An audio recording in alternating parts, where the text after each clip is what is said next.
Coming up on News Live at 6, Syracuse University is requiring one freshman hall to take an additional COVID-19 test for, quote, precautionary measures.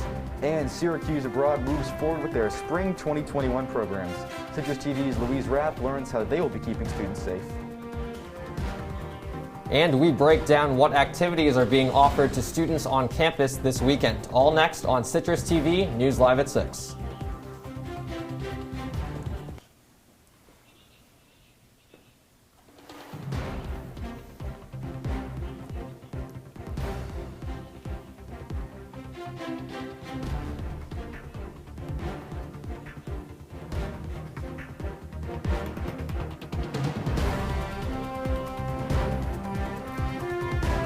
This is Citrus TV News Live at 6, your campus news leader. After Wednesday's spike in COVID-19 cases on campus, the virus is still spreading at Syracuse University. According to the university's COVID-19 dashboard, there are 9 new COVID-19 cases among SU students in central New York and 1 away from CNY. Good evening, I'm Liam Crowley. And I'm Michael Funari.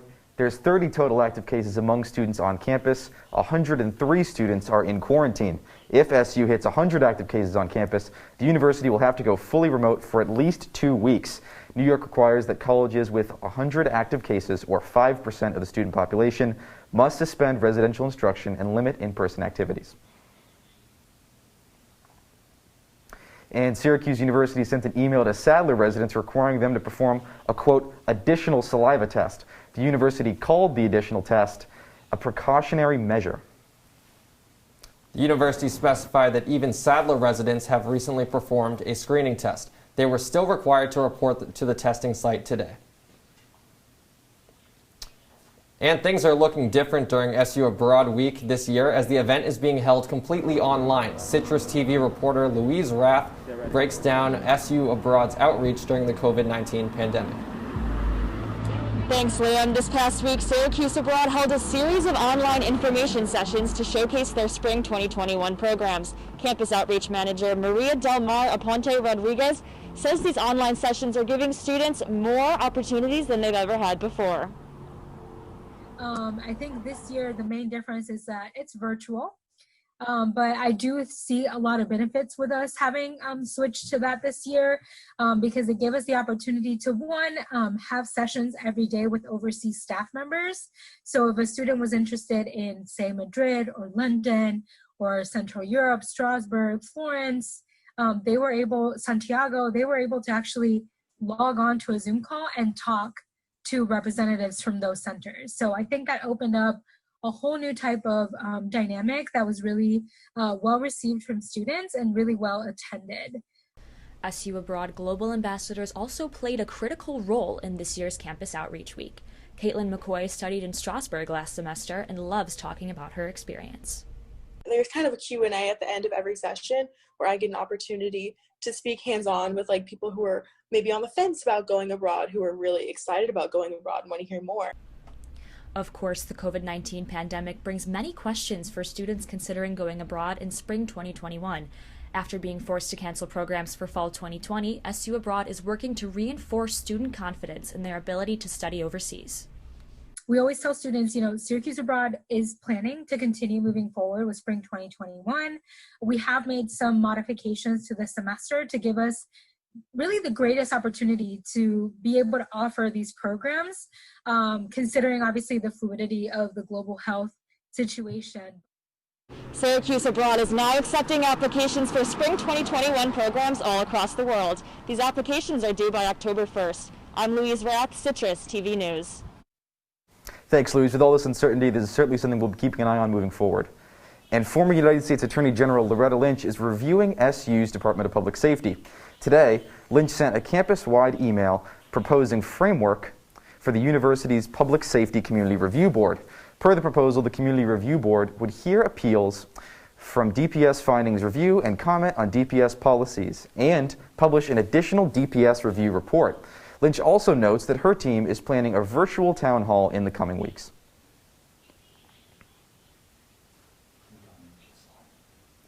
And if you're looking for something to do this weekend, Orange After Dark has you covered. Tonight they are hosting a Pinterest party, which will be taking place virtually and at Goldstein Auditorium. On the quad, a watch party for the iHeartRadio Music Festival will be happening at 9 p.m. and at Flint Hall at 9 p.m. there will be a Silent Disco Battle Edition.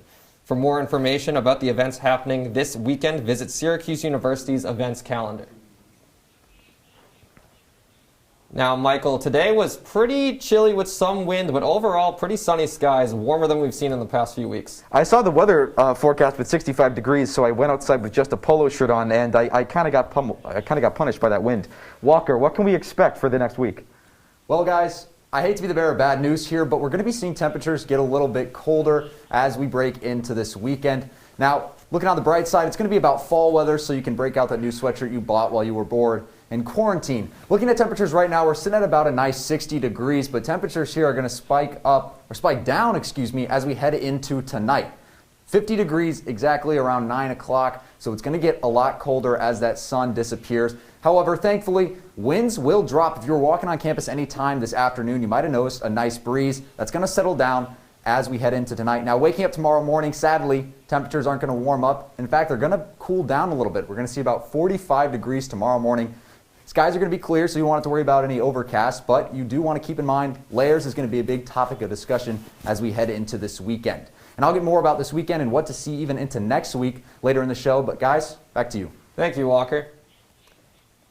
Barbers and hairstylists across the nation have faced various challenges due to COVID-19, especially when it comes to hair removal. Citrus TV's Connor Hannon takes a look at how one Syracuse barber is staying safe when it comes to beard grooming.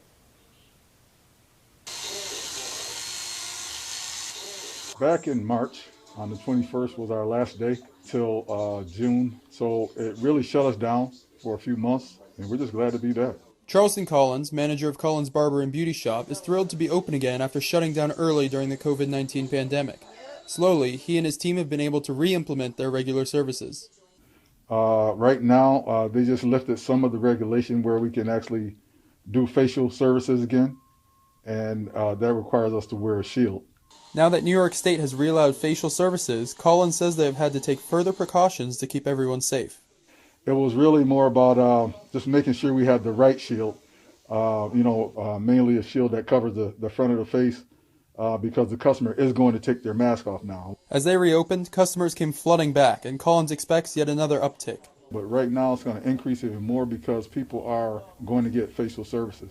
The newly relaxed New York State regulations aren't just making barbers like Charleston happy, they're also making customers happy too.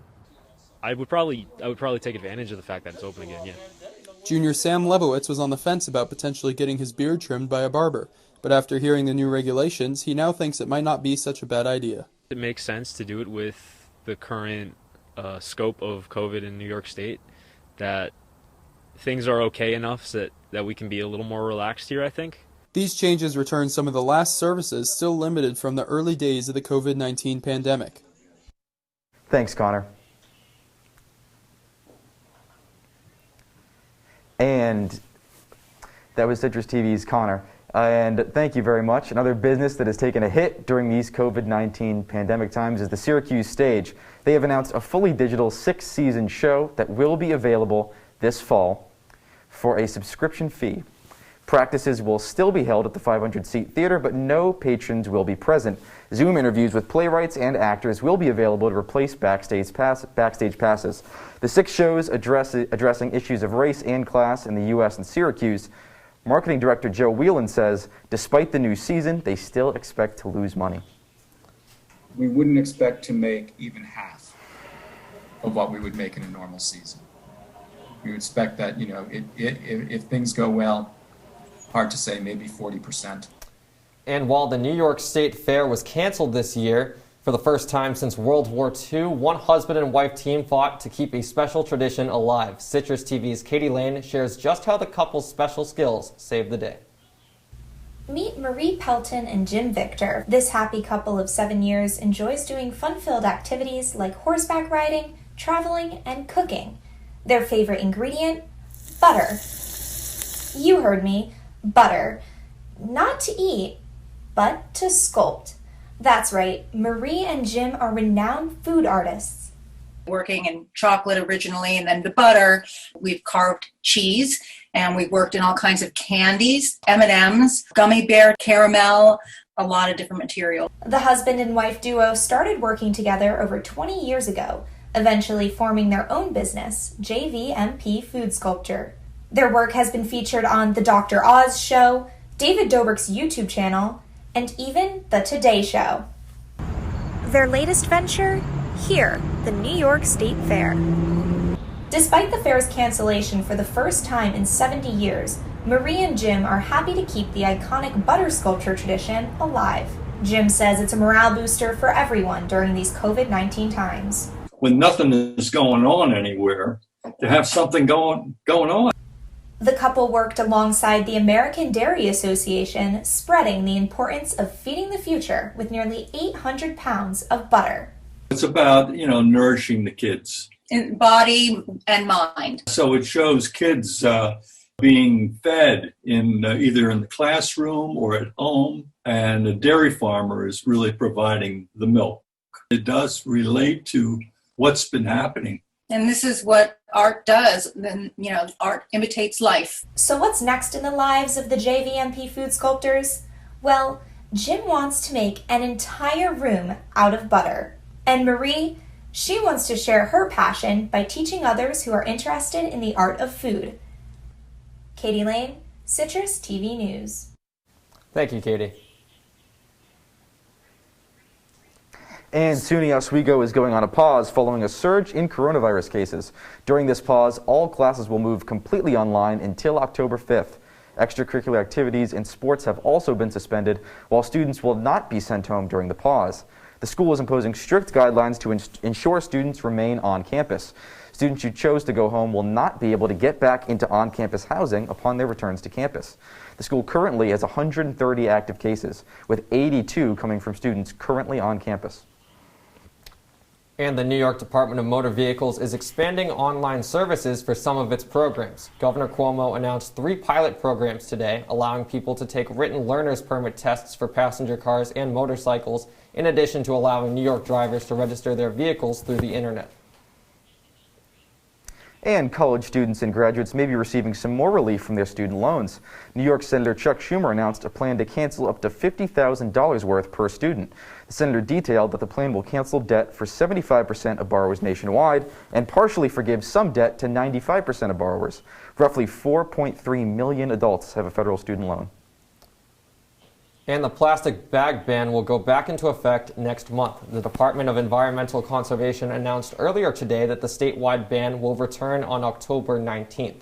The ban on single-use plastic bags was previously enforced in April, but was put on hold due to COVID-19. Several stores were worried about customers bringing reusable bags, but are now more confident in the state's efforts as a whole. To help the cause, the state is encouraging customers to bring reusable bags when shopping.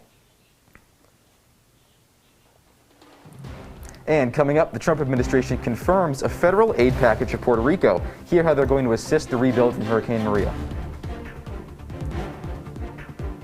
And the United States is moving forward with restricting the popular video app TikTok. We'll tell you more after the break.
If you see news happening on campus, in Syracuse, or across the nation, call the Citrus TV newsroom, 315-443-1177, or tweet at Citrus TV News, your campus news leader. Now an update on the fires raging across parts of the West Coast. More than 17,000 firefighters are fighting 26 major fires statewide. A firefighter who went missing there has been reported dead. About 25 people have now died in California alone. The San Francisco Bay Area has seen air quality improvements this week, although in Oregon, storms from Thursday night are expected to improve air quality. And the Trump administration has confirmed the investment of $13 billion in aid to Puerto Rico to help rebuild the island after it was devastated by Hurricane Maria in 2017. According to Press Secretary Kayleigh McEnany, $9.5 billion of the aid will be directed to repairing electrical systems, with $2 billion focused towards restoring school buildings. This most recent package brings the total of federal aid to Puerto Rico since 2017 to $26 billion. And this Sunday, the U.S. will restrict the downloads of apps TikTok and WeChat due to concerns over national security and potential data confidentiality. Users who have already downloaded the apps can continue to use them, but updated version of the apps will not be downloadable. Starting Sunday, it will be illegal to host any internet traffic associated with WeChat, while the same will not be true for TikTok until November 12th. Following Oracle's recent deal to acquire operations rights for TikTok in the United States, the Trump administration has not officially agreed to allow the app to continue operations once the deal is official. And a slight rise in total number of cases per week for COVID this week, with 269,769 positive cases since September 11th.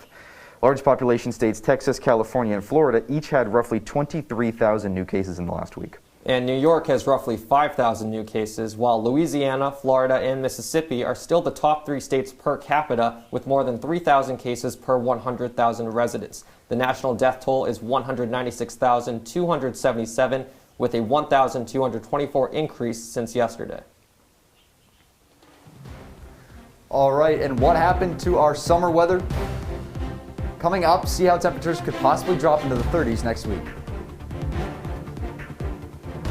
It's not that hard. My big man fingers are having a problem with these little tiny buttons. Whoa, watch it there. Your blood pressure's gonna go through the roof. Tell me about it. I'm trying to learn how to get it down. Instead, it keeps going up. High blood pressure can increase the risk for heart attack or stroke. Learn how to keep yours at a healthy range. Ever hear a voice command? Just say text barbershop to 97779. That's not what I said. Just give me that. Now my blood pressure's up. Here's your check.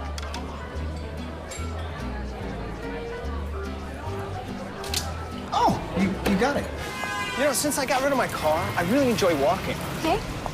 God, no. Getting pulled over for buzz driving could cost you around $10,000 in fines, legal fees, and increased insurance rates. Oh, you're home early. You live with your mom? That'll set your game back a few years. Buzzed, busted, and broke. Because buzz driving is drunk driving. Well, Thomas, you've got pre-diabetes. But with more exercise and a change in diet, it can be reversed. I've tried exercising. It just makes me hungry for bacon. I love bacon, too. And who really likes to exercise? Not me. Me neither. Nobody. So we're good? What? Oh, you still have pre-diabetes. Big time.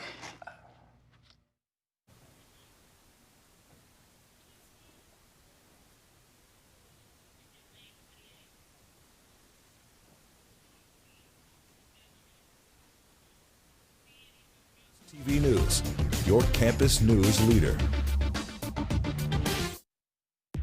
From the Citrus TV Weather Center, this is SU's most accurate weather forecast.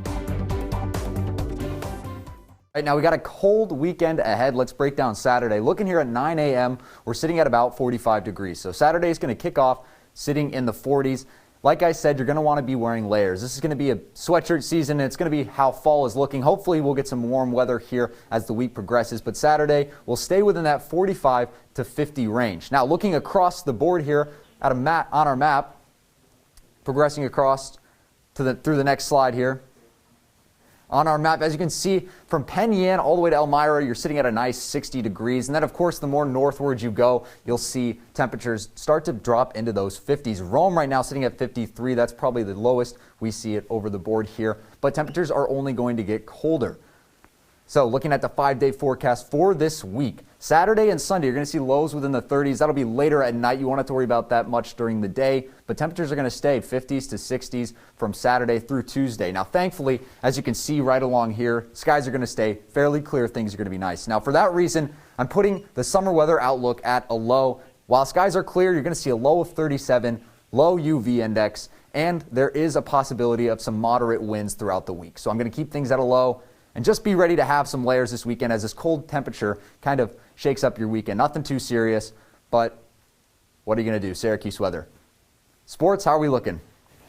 Well, Walker, coming up, we're going to hear from Dino Babers prior to Syracuse's game against Pitt tomorrow. We'll also have updates on the U.S. Open, plus some breaking news regarding the SU soccer team. Stay tuned. What are you, superheroes? Just four brothers who hate bullies and love this city.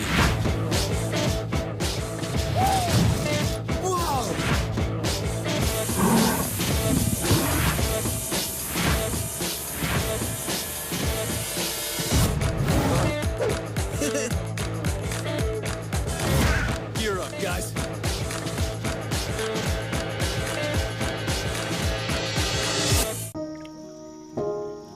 This is the story of a boy who didn't talk for a long time. The boy liked things to always be the same. Any changes would scare and upset him. The unknown was an unfriendly place. The boy was very sensitive to lights and sounds. So he built secret hiding places where they couldn't get in. The boy didn't like looking people in the eye. He wasn't trying to be mean, it just made him feel uncomfortable. Sometimes he would flap his arms again and again. One day I found out I have something called autism. My family got me help. Slowly, I found my voice and learned all the ways I could live with it better. Early intervention can make a lifetime of difference. Learn the signs at autismspeaks.org. Hey, look, it's those guys. Are you good to drive? I'm fine. How many did you have? I should be fine. You should be. Go and step out of the vehicle for me. See ya, buddy. Good luck. So turns out, buzz driving and drunk driving, they're the same thing, and it costs around $10,000. So not worth it. And now, your Citrus TV Sports Report. Hello and welcome to sports. I'm Will Scott. Well, it's another week and another ranked opponent for Syracuse. Last week, the Orange faded in the fourth quarter, losing to number 18 North Carolina 31-6. Tomorrow, they take on number 25 Pittsburgh. SU head coach Dino Babers is optimistic that his team will look much, much better. Breaking at this hour, Syracuse men's soccer has postponed their exhibition match tomorrow against Virginia. That's after a member of the program tested positive for COVID-19. Contact tracing is underway. This comes after the SU field hockey games this weekend were postponed after members of the team were potentially exposed to the coronavirus. Guys, back to you. Thanks, Will. We'll be right back. Leaving hot coals improperly extinguished can cause a wildfire. Hey guys, it's Smokey! It looks as if Smokey is going to use the drown, stir, drown and feel technique. After the first drown, a good start. Next, another drink. And finally, a close feel. Is it cool? Okay. Yeah. Hey, Smokey, catch! Oh, my bad, Smokey. Only you can prevent wildfires. That sucks.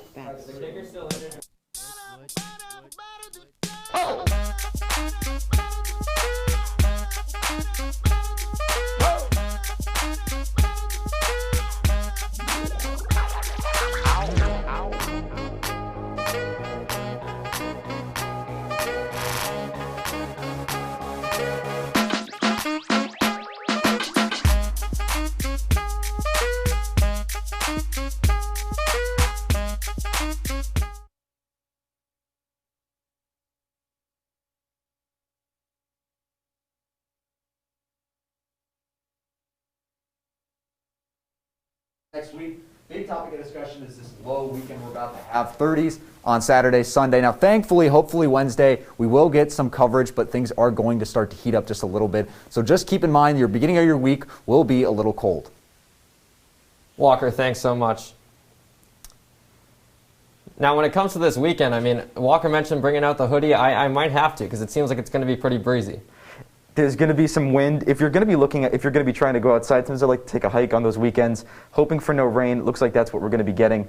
Light jacket weather, my favorite time of the year. You know, throw on a little light outerwear. Maybe a hoodie with a jacket on top. Who knows? You know what? The possibilities are endless once you get to this nice 50, 60 degree range. That's when it gets exciting. It's very true. Walker, what can we expect this weekend when it comes to physical activity? Well, physical activity this weekend, I would say it's going to be a good time to be in a gym if you're planning on working out a little bit early. However, if you want to get a nice run in, it'll be nice and cool. I would say this is the perfect time to actually enjoy the outdoors because before you know it, winter's going to come out of nowhere and just snatch away any chance of enjoying the outdoors. So it might be cold, but to put an optimistic spin on things, it'll definitely be some nice fall weather. Walker, thank you so much. And the Rosamond Gifford Zoo in Syracuse has a new addition. Today, the zoo introduced a female patas monkey named Aniko. The team at the zoo has raised Aniko by hand for the last 3 months after the unfortunate passing of her mother. She will still be bottle fed until she is about 6 months old, and the team has been making special formulas to make sure she's healthy. The good news comes after last week's announcement of a new $8.3 million medical care facility at the zoo that is expected to be completed by next year. Just a great news story. I'm glad to see that the zoo is getting proper funding. Absolutely. I mean, it's unbelievable the stuff that they've really come through with as far as animal medical care. I mean, you think we know a lot about human medical care. I can't even imagine what that process is like for animals. It's unbelievable. It's above my pay grade, that's for sure. And when it comes to limited capacity, I mean, if you can get some people in the zoo, it's awesome to have new exhibits for people to check out. And that's all the time we have for you today on News Live at 6. Be sure to follow us on all social platforms at CitrusTV News and like us on Facebook. I'm Liam Crowley. Have a great night, Syracuse. I'm Michael Funari.